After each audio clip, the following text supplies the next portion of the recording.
Hello students, आपने हृदय को देखा ही है। बच्चों को लगातार धड़कता रहता है और एक बराबर लय के साथ में धड़कता रहता है।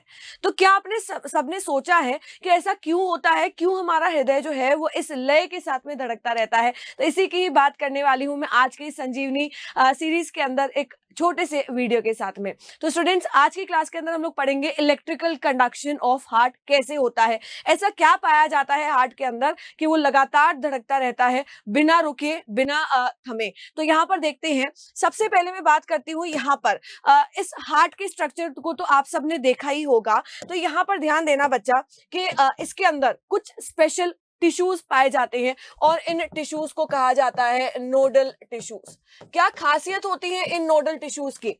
तो यहाँ पर ध्यान देना कि इन्हें काम करवाने के लिए किसी को कहना नहीं पड़ता है, मतलब इन्हें किसी भी प्रकार के सिग्नल की जरूरत नहीं पड़ती है। जबकि अगर हम लोग दूसरे टिश्यूज की, मसल्स की अगर हम लोग बात करें तो उन्हें सिग्नल की जरूरत पड़ती है। उन्हें सीएनएस जो है वो मैसेज देता है और फिर ही वो काम करते हैं। बट हार्ट के मसल्स के अंदर ये स्पेशल टिश्यू जिन्हें हम लोग नोडल टिश्यू कहते हैं, ये अपना खुद का एक्शन पोटेंशियल जनरेट करते हैं। क्या जनरेट करते हैं? अपना खुद का विभव जो है वो जनरेट करते हैं, मतलब अपना खुद का एक्शन पोटेंशियल जनरेट करते हैं।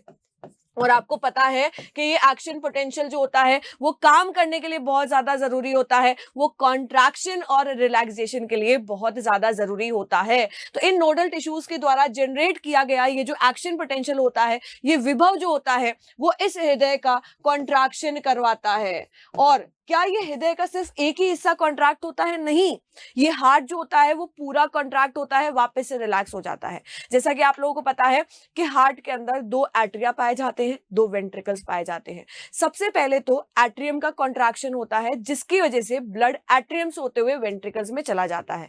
फिर वेंट्रिकल्स का कॉन्ट्रैक्शन होता है जिसकी वजह से वो अपने रिस्पेक्टिव पाथवे में चला जाता है, मतलब लेफ्ट वेंट्रिकल से वो पूरे बॉडी के अंदर सर्कुलेट होता है ऑक्सीजनेटेड ब्लड, और राइट वेंट्रिकल से वो लंग्स की तरफ चला जाता है वापस से ऑक्सीजनेट होने के लिए। तो ये कैसे हो रहा है? एट्रियम और वेंट्रिकल के कॉन्ट्रैक्शन की वजह से हो रहा है। कौन कॉन्ट्रैक्ट कर रहा है? तो यही नोडल टिश्यूज जो होते हैं वो कॉन्ट्रैक्ट करते हैं। बात करते हैं नोडल टिश्यूज के अंदर। सबसे पहले यहां पर ध्यान देना कि इधर की तरफ, यानी कि ये कौन सा पोर्शन हो गया? ये हो जाता है राइट एट्रिया। कौन सा हो जाता है बेटा? राइट एट्रिया हो जाता है। इसको मैं एक डब्बे वाले हार्ट से भी बता दूंगी, जैसा कि मैं आपको हर बार बताती हूँ। तो राइट एट्रिया के अपर कॉर्नर में एक टिश्यू पाया जाता है जिसे कहते हैं हम लोग साइनो ऑरिकुलर नोड। डब्बे वाले में भी देख लेते हैं बेटा यहाँ पर। तो ये हार्ट है और हार्ट के राइट एट्रिया में अपर कॉर्नर में यहां पर ये पाया जाता है ऐसे नोड। फुल फॉर्म इसका होता है sino auricular node.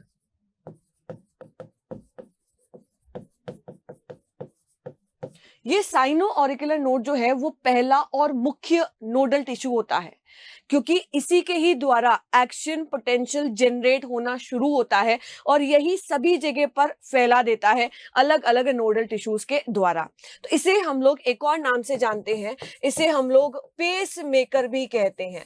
It is called as natural pacemaker. और यही नेचुरल पेस मेकर होता है जो इस हार्ट के रिदमिक कॉन्ट्रैक्शन और रिलैक्सेशन के लिए उत्तरदायी होता है। तो ये हो गया बच्चा यहाँ पर पहला नोडल टिश्यू। दूसरा आ जाता है एवी नोड, जो कि यहाँ पर यानी कि लेफ्ट वेंट्रिकल के अपर कॉर्नर में प्रेजेंट होता है। ये एवी नोड क्या करता है? तो ये सिग्नल को रिसीव करता है ऐसे नोड से, क्योंकि ऐसे नोड तो सिर्फ और सिर्फ ऑरिकल्स का कॉन्ट्रैक्शन करवाता है। किसका करवाता है? ऑरिकल्स का या एट्रिया का कॉन्ट्रैक्शन करवाता है। तो ये अपना बेटा एक्शन पोटेंशियल किसको दे देता है? यहां पर पाया जाने वाला दूसरा नोडल टिश्यू जिसे हम लोग कहते हैं एवी नोड। फुल फॉर्म होता है इसका ऑरिक्यूलो वेंट्रिकुलर नोड। ऑरिक्यूलो वेंट्रिकुलो नोड इसे कहते हैं। तो ये ऑरिक्यूलो वेंट्रिकुलर नोड क्या करवाता है? तो ये अपने सिग्नल को फर्दर डिवाइड कर देता है, यानी कि इस एवी नोड से कुछ बंडल निकलते हैं जिसे हम लोग बंडल ऑफ हिस के नाम से जानते हैं। तो जैसा कि आप लोग यहाँ पे दिखाई दे रहा है, ये क्या है बेटा, बंडल ऑफ हिस कहलाते हैं।